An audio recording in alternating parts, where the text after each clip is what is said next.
à toutes et à tous, ma team Kiefer, j'espère que vous allez bien. Pour cette nouvelle vidéo, on se retrouve pour parler du match du Stade Malherbe qui a affronté Laval et on va parler plus globalement de la Ligue 2, des relégations et tout ça. On va résumer un petit peu ce match et on va parler également de tout ce qu'on sait pour la Ligue 2, les possibilités de monter de Ligue 2 en Ligue 1, le titre et tout ça. On va débriefer de tout ça dans cette vidéo. Donc la team, si ça vous plaît, n'hésitez pas à bombarder la barre de pouces bleus et on va se régaler dans cette vidéo à quasiment 2 journées de la fin. Encore 3 journées, on va voir justement que certains matchs n'ont pas encore été joués. Ce soir, le Stade Malherbe à domicile au Stade Michel Dornano affrontait l'équipe lavalloise. Deux équipes qui, en cas de succès ce soir, pouvaient encore espérer s'accrocher au top 5 de la Ligue 2, c'est-à-dire les playoffs, les barrages pour potentiellement accéder à la Ligue supérieure qui est la Ligue 1. Un match qui a très bien démarré en faveur du Stade Malherbe. Malherbe a beaucoup attaqué sur des attaques placées, des attaques, des centres, mais peu de tirs quand même. C'était souvent bien défendu par les Lavallois qui ont beaucoup subi en début de première période. Ensuite, au fur et à mesure de cette première période, je pense que le Stade Malherbe s'est un peu fatigué, mais c'était quand même eux qui dominaient et qui ont subi quelques contre-attaques lavalloises, pas très dangereuses, quelques tirs quand même, dont un cadré, mais pas de grosses frayeurs du côté canet. C'est Caen qui avait la possession et la partie en main. Et en seconde période, Caen a insisté, beaucoup de tirs, comme on peut le voir, 16 tirs pour le Stade Malherbe contre 6 pour Laval, 7 tirs cadrés contre 2, 66% de possession, les Canets qui sont pas une équipe forcément qui ont la possession de balle, et pourtant ce soir face à Laval, ils ont surdominé dans cette partie du jeu. Beaucoup plus de passes, 572 contre 298. Et surtout la précision des passes qui était quand même plutôt pas mal du côté canet, ce qui a permis de faire des différences dans le jeu, une machine bien huilée qui manquait quand même de but et de finalité dans les actions. Il y a pourtant Alex Mendy dans cette équipe canaise qui est le meilleur buteur du championnat avec 20 réalisations cette saison, mais ça n'a pas suffi, en tout cas c'est pas lui qui a permis de mener au score. Et il a fallu attendre la 86e sur un très beau débordement de Tidiam Gomis, lui qui est convoité notamment par le Bayer Leverkusen, une équipe qui n'a pas perdu cette saison et qui va chercher le titre du championnat d'Allemagne pour la première fois d'ailleurs de son histoire.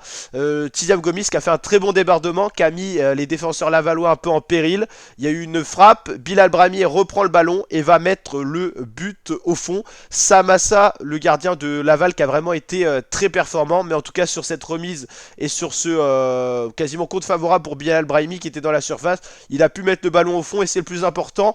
Le Stade Malherbe s'impose 1-0 face aux Lavallois, but mérité, victoire méritée. Caen qui a largement dominé son sujet aujourd'hui, Laval. Caen qui alterne une victoire, une défaite, une victoire, une défaite. Ils n'avaient pas le droit à l'erreur, les Canets, ce soir, encore plus que Laval, sachant qu'ils étaient 8e au classement et que Laval, au début de ce match, était 6e. Plus de corners en faveur de Laval, 8 contre 4. Quelques hors-jeu de Alex Mendy, qui a causé un but qui a été marqué par Alex Mendy, mais qui était hors-jeu. Il y a eu une barre, mais il était hors-jeu aussi. Donc voilà, peut-être un manque de réalisme offensif quand même du côté Canet. Au classement, qu'est-ce que ça donne? Le Stade Malherbe passe 6e avec 54 points. Pour le moment, ils sont à 1 point du PFC qui est 5e, donc la place de barragiste, mais le PFC n'a pas joué. Il y a 2 matchs qui se jouent le samedi, donc Auxerre PFC, donc PFC va jouer un gros morceau, il va jouer le leader du championnat et potentiellement le vainqueur de ce championnat de Ligue 2, donc gros match pour le PFC qui doit gagner au vu des résultats qu'il y a eu derrière. Et Guingamp-Saint-Etienne, un match peut-être moins important pour les barrages, mais important pour Saint-Etienne pour aller en Ligue 1. Donc si on résume, Caen avec cette victoire passe 6ème à 54 points. Déjà il repasse devant Laval qui a 52 points, donc 2 points d'avance de prise sur les Lavallois. Il se replace en 6ème, donc à une place du top 5 qui est pour le moment à 1 point, s'il s'en reste là. À 2 points de Rodez quoi qu'il arrive, parce que Rodez a joué et a perdu ce soir face à Annecy, si je dis pas de conneries. Voilà, donc ça c'est un résultat très favorable pour les Canets. Ils sont à quoi qu'il arrive 2 points de la 4ème place, donc potentiellement cette 4ème place de Rodez va se transformer en 5ème place, tout dépendra du résultat du PFC, mais dans tous les cas avec 2 journées restantes et un calendrier plutôt favorable pour Malherbe qui va jouer Dunkerque et Valenciennes, c'est très positif parce que ça va jouer des équipes de bas de classement dont la Lanterne Rouge Valenciennes, Dunkerque aussi qui est normalement maintenu en Ligue 2. Ça dépend parce qu'il y a un match qui a été annulé entre Troyes et Valenciennes pour des lancers de pétard. Il faudrait que Troyes gagne ses 2 derniers matchs et que Dunkerque perd ses 2 derniers matchs pour potentiellement remettre en cause la place de 3, mais qui va peut-être être pénalisé vis-à-vis ces jeux de pétard, donc peut-être avec un point en moins. Donc en tout cas ça semble bon pour Dunkerque pour le maintien, mais il faudra quand même assurer au moins un point à prendre dans ces dernières rencontres. Un point ça sauve Dunkerque, donc voilà, Dunkerque il leur restera Caen et Angers à jouer, donc c'est quand même costaud, donc faut se méfier. En tout cas, voilà les Lavallois qui s'éloignent de ces playoffs, hein, et qui enchaînent surtout des défaites, hein, 4 défaites dans les 5 dernières rencontres. Et Malherbe, 3 victoires sur les 5 dernières rencontres. Ça alterne toujours victoire, défaite, victoire, défaite. Sans cette alternance et avec plus de victoires et de matchs nuls, peut-être que Malherbe serait aujourd'hui dans le top 3. En tout cas, il en est que la fin de saison reste très intéressante pour Caen, qui s'est mis dans le droit de rêver. Et surtout, ils se sont bien reclassés, les Malherbistes, dans le championnat. Ils sont passés de 8e à 6e. Et voilà, ils se sont mis à l'abri. Normalement, ils devraient finir dans le top 10 cette saison. Avec, voilà, il reste 6 points à prendre. Malherbe fait quand même une belle saison. 16 victoires, seulement 6 matchs nuls. C'est l'équipe quasiment qui a fait le moins de matchs nuls. Et par contre, 14 défaites, c'est un peu plus lourd.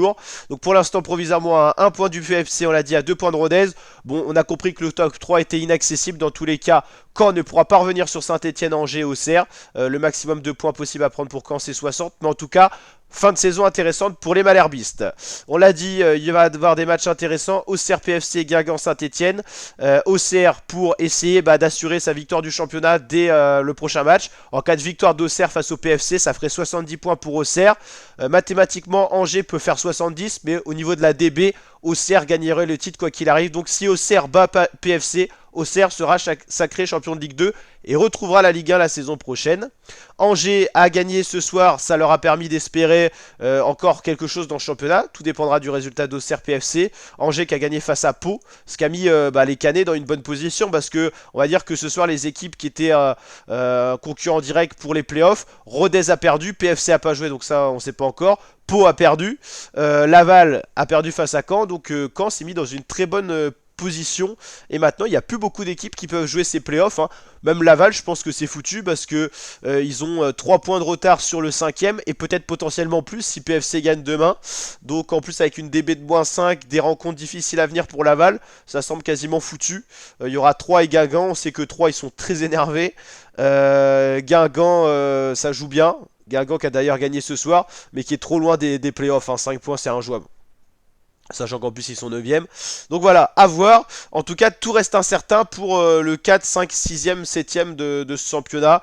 On va dire qu'à partir de Laval, c'est encore jouable pour les playoffs, même si ça se complique réellement. En plus, au vu des derniers résultats lavallois.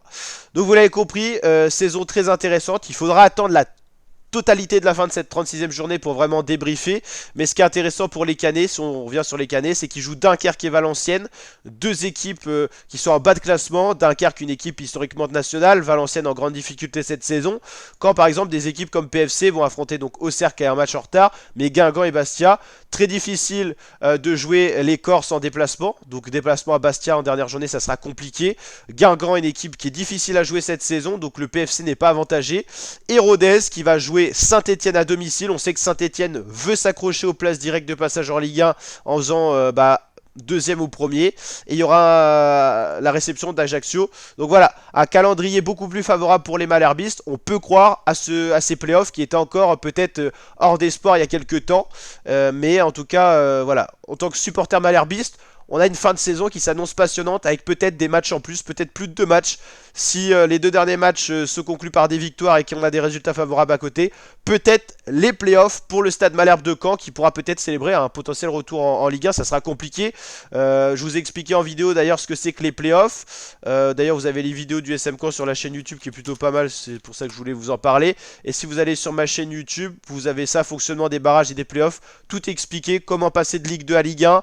Qu'est-ce que les barragistes de Ligue 1 et tout ça. Vous avez été beaucoup à réagir positivement à cette vidéo, donc n'hésitez pas à aller la checker. En tout cas, fin de saison qui s'annonce passionnante avec un championnat très serré.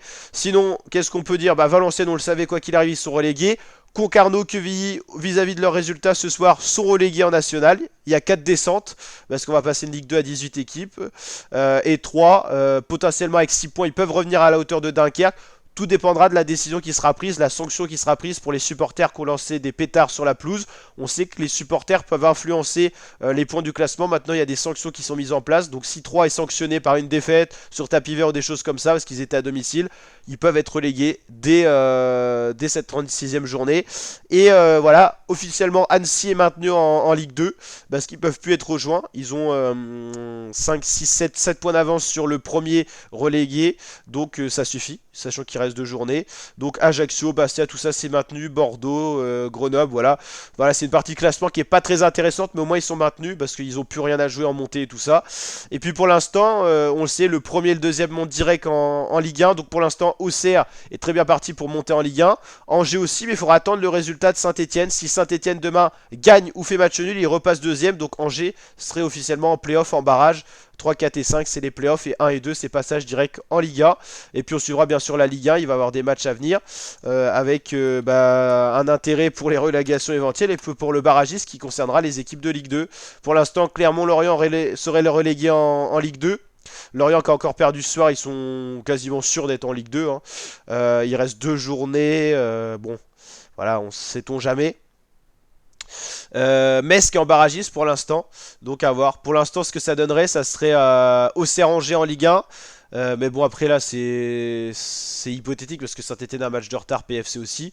Et en gros, les playoffs, ça serait PFC joue Rodez, le gagnant joue Saint-Etienne et le gagnant joue Metz en aller-retour. Donc voilà. Donc n'hésitez pas à liker la vidéo si elle vous a plu, vous abonner, activer la cloche. Débrief complet du résumé du match de Caen face à cette équipe de Laval. Et puis bilan classement Ligue 2. Donc j'espère que ça vous a plu. Si c'est le cas, n'hésitez pas à liker, partager, vous abonner. Ciao l'équipe.